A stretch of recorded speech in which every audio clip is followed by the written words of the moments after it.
know very well that there has been a technocratic focus of development for decades. It predates the current chief minister and his administration. Faces are matched against the machine. To authenticate and identify us are used. What does it mean? The first and the biggest instance of that is authentication, which is now being implemented increasingly in the public distribution system. And why does this matter? For a step, let's take a step back. Let's imagine how does this technology work. Many of us have face unlocks on our phone, right? It's there for many of us. It's much more convenient than remembering a passcode, right? But what happens when your phone does not unlock is very different from what happens when a person does not gain ration. And also your phone's technology systems are very different from what are there at the PDS shop or what is there at a Anganwadi center. The consequences are very different. But this is being done increasingly. And it is being done without any transparency, without any audit, without any RTI disclosure. Who are getting these contracts? How is it being developed? How many times the server is down? How much time a person has to wait, etc., etc. This is a purely technocratic vision which envisions the most abled, a person like me, going to a ration shop and asking for their rations, and in case I don't get my rations, the ability to raise an appeal, which is a ticket to go hungry. So, let me bring this to an actual implementation which has happened recently. On June 30th, there's a Poshan Tracker app, which is there for Anganwadi centers, in which facial recognition was optional. And facial recognition, I would like to emphasize again, is a form of artificial intelligence technology. It matches one person's face against a pre-existing scan, not only on the basis of that face being there itself, but also the lightness, the contrast, the tolerance level, and what they now call the liveness check, to make sure nobody is carrying a printout of that face and placing it before the camera. But before the Poshan tracking app required a person who was receiving this ration through a facial recognition scan on June 30th, right before it went live, it also required a OTP, a one-time password, which was linked to a person's Aadhaar. Now imagine who works in a Anganwadi and who takes benefit of a Anganwadi. Now imagine who owns a smartphone and where does that OTP go? Isn't there a gender gap there? Aren't there more men with cell phones in a certain social strata who share with their spouses? And the Aadhaar invariably will send the OTP to the husband who's working a job somewhere else or needs to accompany that woman there at that point in time. Who's thinking of these things? These people are supposed to be brilliant engineers. We need to question their hubris. We need to question the phrase technocrat, for it means an unquestioning ability to deliver on social good. It is not. Experience is showing it is not. Now, on July 1st, the facial recognition system goes live. After OTP, you cannot now skip the facial recognition system. And here, failures are immediately noticed. There are protests which take place. There is statement by the National Federation of Anganwadi Workers. At my part, at IFF, we file a RTI. Somehow we get a sheaf of papers. I think the papers are fairly self-serving because they do not give the tender details, the tender contract details, the audit reports, but they do state they were pilots before it was rolled out. So they do hold meaning, but an incomplete one, and we have filed a first appeal to get more information on it. Now the issue with welfare and its automation through artificial intelligence presents multifold problems because it undermines a legal guarantee which is sometimes there in the law as well. If you look at the National Food Security Act, it is not requiring these layers of authentication. OTP, facial recognition, liveness check. And then your safeguards and remedy is so weak, so absent, it must make us question that the entire system may be designed for exclusion, especially if there is an inherent incentive to make sure that there are leakages which are checked. There are people who are getting rations who should not get them. That there is money which can be saved by a state which no longer wants to be a welfare state. Now let me come to the second phase of artificial intelligence technology by facial recognition, which is surveillance and policing. This second phase may be a little much more well known, if not visible to people here in this city. In fact, for years, we have informed ourselves and learned from the policing practices in Hyderabad, which have been implemented in other cities as well. But I bring a tale from Delhi. When there was a visit by President Trump in his earlier term, there was in a certain part of Delhi violence which was taking place between communities. Subsequent to that, the people who were identified and arrested were only from that minority community disproportionately. And the Home Minister of this country, Mr. Amit Shah, is on record saying that they use the photographs of people from drivers' identity databases, vehicular databases, other identification databases, and matched it against CCTV video cameras footage. Any normal, regular person will say, well, this is a good idea. There is less police, there are more people. And of course, this is technology. Technology will be impartial. It will catch the people who are doing the crime, right? And this is what the Home Minister says in Parliament. This is technology. It does not have biases. Facial recognition technology has a bias. It is based on the training data. And secondly, it is then based on who it is applied on. Firstly, where was those CCTV first installed? Secondly, which footage was analyzed? Order after order is saying that at least that person will face a higher degree of burden to establish their innocence.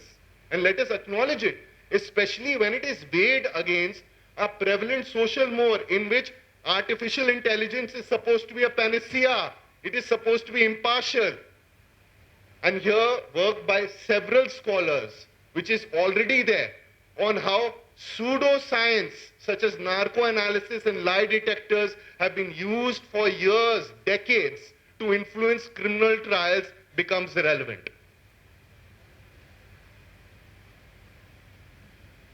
Have been given today. I'm particularly concerned, as much as I do see utility in the use it, will be able to be skilled in it, the impact of it on our education system, on our cognitive abilities, because artificial intelligence has been shown to dull our mind. For instance, recent studies are showing from the House of Commons certain phrases which are repeating and spiking in usage by even members of parliament abroad. And if we run that same analysis, we will notice that M dashes have started appearing more and more and more and more. Why? A certain form of writing in which if I ask anybody, how will you plan something? There is stage 1, stage 2, stage 3, stage 4. I know somebody is using AI, and then the problem with that is it's not only homogenized thought, it is dulling your own mind. I'm also really concerned about AI's impact in terms of jobs. Because if you look at it, there are different types of technology. Some are labor augmenting, some are labor replacing. And each technology, how it's been assimilated by society, has been different. People like to say, don't be a Luddite. The Luddites were actually middle-aged men who were semi-skilled artisans who were close to 1 million in number and lost their way of life. In their place, young children were employed in factories, which resulted in a host of legislation such as minimum pay, the Factories and Boilers Act, etc. So these labor legislations, at least in England, owe their origin to abuse through industrialization rather than through some grave learning. So when people say don't be a Luddite, it is not as if Luddites were fighting for something which was unreasonable or they were rioting or engaging in violence without reason. Yes, the total gains through industrialization over a larger spread of time may have been beneficial. But for the short run of time, a Luddite's life was entirely of unemployment. So we need to realize these things. How will AI impact our skilling, our jobs? That's important. But I think so, our fascination with AI and the mainstream discourse of it can be categorized much better by our Prime Minister. Right before the 2024 elections, there is a comical video which is almost seeming like a campaign video of him sitting with Bill Gates. And I remember our Prime Minister saying that when a child is born, the first words he says is I, which in Hindi may mean that mother, mother, and some other languages as well. And Bill Gates tries to laugh. I think so. But I don't know if there's translation or not. It makes me think again to an Orwellian frame of reference.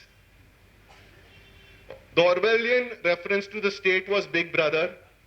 Undoubtedly, our state, who is also referred to as Bharat Mata, a mother can be caring, nurturing, but can also be an authoritarian and disciplinarian.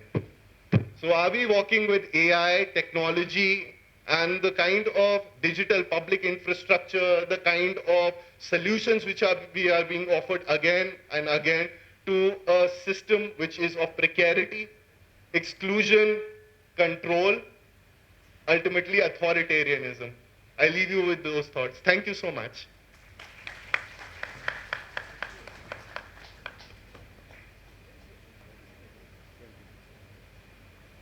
Raise your hand, we'll send the mic to you.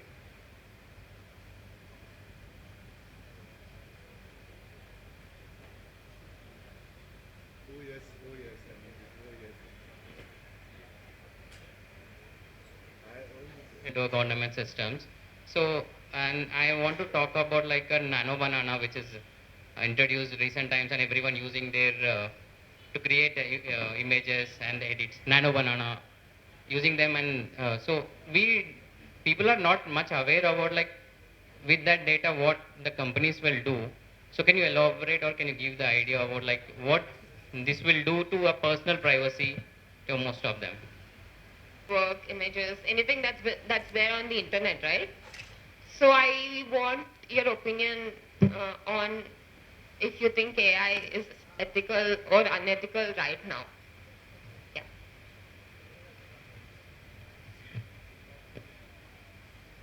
Einstein once said the ultimate fatality that mankind can face is being ruled by technology. Being ruled by technology. Do you think AI has that potential to disturb and to ruin some human sectors? And do you think that AI has to be consciously excluded from some productive or service sectors by humanity to save its own role and its own historical destiny? So I think everything was about AI. So at the last, kindly just add on personal level like what an individual can do, such as like installing WhatsApp, all the apps related to Meta and everything, and move away to free software apps, so that like on a personal level, like it will be a very good thing, so that will not be under any surveillance and everything. Yeah, that's it. Kindly add some 5 to 10 points seriously, and because like we talk about all revolution and everything, but can you hear me? Yeah. So, but uninstalling WhatsApp will be a big thing for each individual. So please stress on that. Yeah. I mean, at this point, I'm not willing to believe that it has no uses. So I want to know specifically where can we actually benefit by the use of AI and where we have to be cautionary. Is there anything that we can work on? Just over a period of time, also using the inputs which we make within it as training data. to further correct itself. So there is of course a need for us not to enter complete conversations which we are having, which may be privileged for lawyers, for instance, right? And there's also the threat of the artificial intelligence platform hallucinating. So these are things which one needs to be mindful. How one uses these tools is up to us. However, what has been the focus of my inquiry and concern has been its use in the public sector, for it as an authentication measure which acts as a barrier towards inclusion for people, as to its ability to be used as an objective frame of reference in any evidentiary process that is used to prosecute an individual in a criminal case. And that is where I think there is a greater importance for us to be concerned and critical of AI, the use of AI in the public sector. If one goes to any tendering website which is there, for instance, the government e-marketplace, GEM, which is there for the union government, and puts in artificial intelligence, one will see artificial intelligence tenders there for hundreds of crores for different kinds of things which were being done by others over a period of time. For instance, automation tasks, data entry tasks, etc. And this does cause a problem over a period of time. Now, in terms of my lack of depth, I'm sorry to disappoint you. You can look up my work. I'm only trying to do what I can do best. So there's no intention by me to be this shallow. This is who I am. Yeah, this is who I am. And coming to our recourse to AI in terms of where it may reach, where it may not reach. See, I don't know whether we will, as a race, become subservient to it or not. But what I do know is that beyond the hype bubble, a lot of people say that this is a hype, right? And it will die down. It is a foundational technology. There is real practical utility which is already coming through it. And to a certain degree, its accuracy and sophistication over a period of time will improve. Its integration will improve. In fact, I was sitting with Amandeep Singh Gill, who's the special envoy from the UN on artificial intelligence. And he says, irrespective of how bad or good the technology is, given the amount of strategic investment which is being made, geopolitical interest which is there, server capacity which is being built, it is undoubtable that there will be frameworks of power as well as commerce which will be premised on it. So we cannot ignore it. But there are very big questions how much we as human beings will begin to rely on it. In fact, there are studies which are already showing that people are, at least abroad, they have started resorting to artificial intelligence chatbots as companions, and thereafter are suffering mental illnesses. So again, what I do think we need to be concerned about is that when we think about AI as a technology, we think about large language models, ChatGPT, Claude. What you're not thinking about is a broader spread of technology, which is pattern recognition. Essentially, there's a huge amount of data which is just thrown in, and the machine is taught what are the loops of logic, and then it guesses, after this word, in 300 books, the next word which came was this. Hence, this is the word which follows after this word. It is a bright sunny day is a sentence which is used often. Hence, I will use bright and sunny and day together. It does not know the rules of grammar. It does not know the rule whether it is actually a bright sunny day. It needs to be treated and told that through a process of labeling and instruction. And that cannot be done. So more or less, what we need to be really, really concerned about today is that as an experimental technology, how in basic entitlements and welfare systems it is being integrated. Secondly, why is it being used more and more in policing systems, given that technology-based policing systems act very differently and have very, very grave consequences for people, even when they're identified for not committing a crime, for being part of a protest.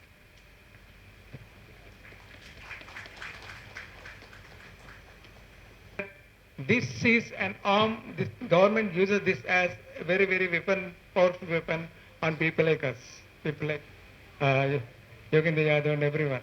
So I think it is very harmful to social activity. You say it's social welfareism, but I don't agree. It is harmful to society. That's my argument. I read about a theory that AI is overhyped, and you are right. There is a concentration of capital between old big tech and certain new players which is there, which is why there is a very real risk of there being a perpetuation of this big tech platform for sort of market dynamics again coming through this. And there are really good books on this. There are also there's a great book called AI Wars on how US and China are building their own models and computing facility, and this has been happening for years. But you're right, people are yet not making money off it, but that is the hope is it will change. Predictive AI systems that are trained by human training. So all the social biases that are built in, be it in healthcare, be it in education, be in legal phenomena, are they being ported into automated systems, and hence you are basically porting whatever the social biases exist today into these systems and without any accountability. So where do you, meaning in this sense, both the governments or even the private companies are not only owning the data, they're also inbuilding the whole biases into the system. So in that context, as a human right activist, you would be looking at, hey, where do we need to counter-argue? Like it's more than a technology. It needs to be looked at as a mechanism to... Only on Vedic texts, such as Bhagavad Gita, then its understanding of the caste-based system would be a system of social utility and segregation rather than deep discrimination and rights violation as to what it actually is. So, here, after you train the model, right, what is it used for? What is its sensitivity and risk?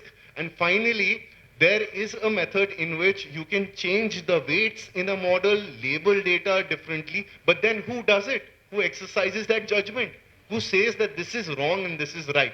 Which is why a lot of people say that there is a left bias, because there's a perceived left bias in any of these models, or then people say no, the model is then reflecting a certain form of thinking, etc. And to change that is to change its value and training to suit a progressive or left agenda by itself, or to make it politically correct. So I do not know where do I stand on it, but I do agree there needs to be transparency in these systems. And when I say transparency in these systems, I don't mean as a policy document, I mean the RTI Act should be made applicable to public systems in the way that we need to know what are the audit reports, how is the tendering process done, what is the actual model, is it a reseller, etc. What are the complaints which are coming up, etc. And what's the testing process. Thank you so much. Okay. Thanks a lot to the speakers. Seen a very emotional, powerful screening, but we have become such consumerist beings. We may discuss that we have seen better, we have seen worse, this is not so strong, this is not so emotive. Those are the kind of beings we have become with anything. And I want to remember Bal Gopal's quote again here. ప్రజాస్వామ్యాన్ని వాడుకోవడమే తప్ప దానికి బలం చేకూర్చే కర్తవ్యం తమది కాదని ఈ దేశంలో అందరూ అనుకుంటున్నారు. ఈ విషయంలో అందరికంటే ఎక్కువ బాధ్యత బుద్ధిజీవులు, పత్రికలు, ప్రసార సాధనాలపై పెట్టక తప్పదు అన్నారు. We have also become consumerist beings of our democracy without putting in our efforts to sustain it. So we request all those who are present here to give us strength, our organization, by not contributing money, by contributing your time with us in whatever activities we do. Only together we can strengthen the democracy. Thank you all. हो रहा है उस पर काम करते हैं. मैं दिल्ली में ही रहता हूँ। बाल गोपाल के बारे में क्या? एक थोड़ा नीचे रख दीजिए। हाँ, बाल गोपाल जी इधर हैदराबाद में, आंध्र प्रदेश में एक मानवाधिकार एक्टिविस्ट थे। उनसे हम प्रेरणा लेते हैं और आज उनकी मेमोरियल मीटिंग में आके बहुत सारे एक्टिविस्ट से मिलने को मिला और दूसरे भी रिसोर्स पर्सन्स, उनकी स्पीचेस सुन के काफ़ी हमें अच्छा लगा। पता लगा कि देश में क्या क्या संकट आ रहा है लोगों के लिए और उसके क्या क्या सल्यूशंस हो सकते हैं। अब कितने साल से आप बाल गोपाल जी के बारे में जानते हैं? मैं बाल गोपाल जी के बारे में 2-3 साल से जानता हूँ, जब से मुझे इधर से न्योता मिला था, बुलाया था।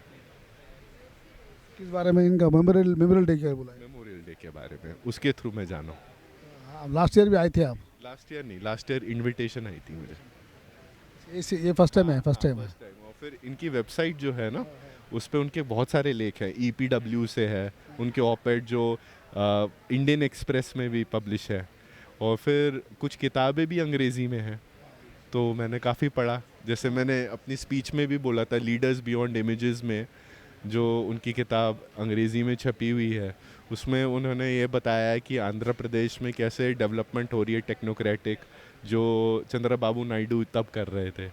तो पढ़ के काफ़ी मतलब इतिहास के बारे में जब आप पढ़ते हैं तो आपको आगे के सोचने का भी वो थोड़ा विकल्प मिलता है। आपका जो ऑर्गेनाइजेशन, वो ऑर्गेनाइजेशन क्या काम करता? हमारा जो ऑर्गेनाइजेशन है, इंटरनेट फ्रीडम फाउंडेशन है, वो जो टेक्नोलॉजी का प्रभाव हमारी सोसाइटी पे हो रहा है उस पर काम करता है। तो देखिए, हम ये लिटिगेशन के थ्रू करते हैं। जैसे केस होते हैं, सेंसरशिप के, सर्विलेंस के केस होते हैं, पेगासस का केस है, इंटरनेट शटडाउन जो जम्मू कश्मीर में हुआ था उसका केस है। हम उसके बारे में लिखते भी हैं, लोगों को समझाते भी हैं। तो मैं खुद ऑपेड लिख चुका हूँ बहुत बारी, करीबन 100 ऑपेड लिख चुका हूँ, कभी कभी हिंदू में, कभी कभी इंडियन एक्सप्रेस में। और फिर हम RTI भी 400-500 एक साल में फाइल कर ही लेते हैं। RTI फाइल करने में वो क्या करते हैं? RTI लेके आप? RTI लेके कभी कभी केस में डालते हैं, कभी कभी उसको यूज़ करके उसका इंफॉर्मेशन हम जर्नलिस्ट के साथ शेयर करते हैं। उससे एनालिसिस, पब्लिक अंडरस्टैंडिंग बढ़ती है कि टेक्नोलॉजी किस तरीके से इस्तेमाल हो रही है, या अगर सरकार कोई ऑनलाइन वेबसाइट ब्लॉक कर रही है, क्यों ब्लॉक कर रही है, कैसे ब्लॉक कर रही है। ऑनलाइन सरकार क्यों ब्लॉक करती है सर? सरकार कभी कभी गैर संवैधानिक तरीके से बहुत सारी चीज़ें, ऑनलाइन कंटेंट इसके लिए ब्लॉक करती है क्योंकि उसके अपने हित में नहीं होता। तो संविधान के अंदर सरकार के पास शक्ति तो है कि वो ऑनलाइन कंटेंट ब्लॉक कर सके, पर वो किस चीज़ों के लिए ब्लॉक कर सके वो कानून के आधार पे होना होता है।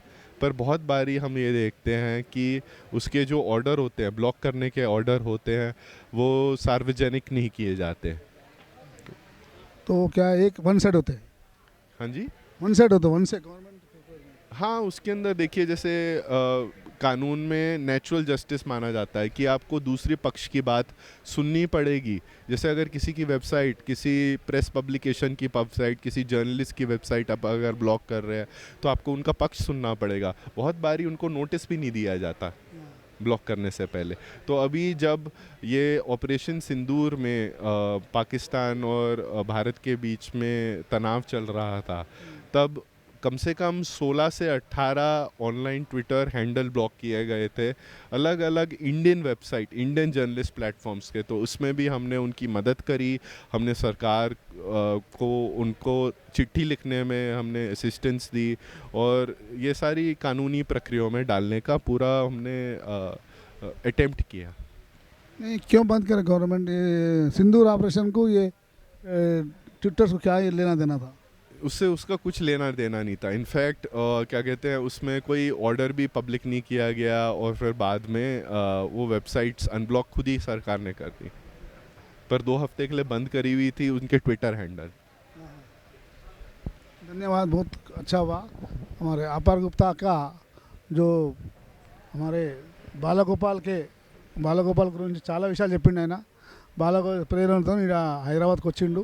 లాస్ట్ టైం ఆయనకు ఇన్విటేషన్ అందింది, కానీ లాస్ట్ టైం రాలేదు, ఈసారి వచ్చిండు. చాలా విషయాలు ఆయన తెలుసుకున్నాడు. తెలుసుకొని ఒక బాలగోపాల్ చాలా విషయాలు చెప్పిండు. Thank you sir. నమస్తే. మరణించి 16 సంవత్సరాలైంది. మానవ హక్కుల వేదిక ప్రారంభించాడు, పౌర కోసం పనిచేస్తాడు. ఆయన ప్రపంచంలో ఉండే ప్రతి సమస్య మీద ఆలోచన చేశాడు, మాట్లాడాడు. బాలగోపాల్ ఆలోచనలు చాలా ఒరిజినల్ ఆలోచనలు. ఆయన ఏదో మార్క్సిజం మాట్లాడడం కాదు, ప్రజల దగ్గరికి వెళ్ళాడు, ప్రజలతో మాట్లాడాడు, గ్రామాలు తిరిగాడు, బాధితులను తిరిగి కలిసినాడు, ప్రభుత్వాన్ని కలిసినాడు, అన్నిటికీ కూడా ఆయన సూచనలు చేశాడు. ఇప్పటికీ ఏ సమస్య వచ్చినా కూడా బాలగోపాల్ రిలవెంట్గా అనిపిస్తాడు. అదే చాలా గొప్ప విషయం. ఏ సమస్య ఇంకా కొద్ది ఏళ్ళ వరకు కూడా బాలగోపాల్ రిలవెంట్గా ఉంటాడు. అందుకే ఆయన ఆలోచనలను మేము ప్రచారం చేసే ప్రయత్నం చేస్తున్నాం. ప్రతి సంవత్సరం ఈ బాలగోపాల్ గారి పేరుతో స్మారక ఉపన్యాసాలు పెట్టి దేశంలో ఉండే ప్రముఖులు అంటే గొప్పవాళ్ళు కాదు, సమాజంలో రకరకాల రంగాల్లో పనిచేస్తున్న ప్రముఖులు పిలిచి ఆలోచనలు మేము పంచుకుంటాం. కాబట్టి బాలగోపాల్ విపరీతమైన సాహిత్యాన్ని ప్రొడ్యూస్ చేస్తున్నాం. ఆయన రాసిన 34 పుస్తకాలు మేము వేసాం. ఇంకా చాలా పుస్తకాలు ఉన్నాయి. బహుశా సామాజిక సమస్యల మీద రాసిన ఇంత గొప్ప రచయిత ఎవరు లేరేమో. అందుకనే మేమంతా బాలగోపాల్ దారిలో నడుస్తున్నాం. మేమంతా సమాజం గురించి ఆలోచిస్తున్నాం. అట్లాగే చాలామందిని మేము ఇన్ఫ్లుయెన్స్ చేయగలుగుతున్నాం. బాలగోపాల్ రచనలు ఇన్ఫ్లుయెన్స్ చేశాయి. మేము ఇది కంటిన్యూగా ఉంటుంది. ప్రతి సంవత్సరం ఆయన అక్టోబర్ 9th చనిపోయినాడు. ప్రతి సంవత్సరం అక్టోబర్ మాసంలో తప్పకుండా ఉంటుంది. అప్పటికొచ్చే సమస్య, రకరకాల సమస్యలు వస్తుంటాయి. ప్రతి కాంటెంపరీ సమస్య మీద మేము మాట్లాడుతూనే ఉంటాం, వింటూనే ఉంటాం, చర్చిస్తూనే ఉంటాం. ఎవరు మెయింటైన్ చేస్తారు? మేము మాది ఎన్జిఓ కాదు, మాకు ఫండే ఉండదు. మేమే సొంతంగా జేబుల నుంచి డబ్బులు వేసుకుంటాం మా సభ్యులు. అట్లాగే ఎవరైనా తెలిసిన ఫ్రెండ్స్ కొంత ఇస్తారు, కానీ మేము ఎవరి సహాయం తీసుకోము. ఓకే. Thank you sir.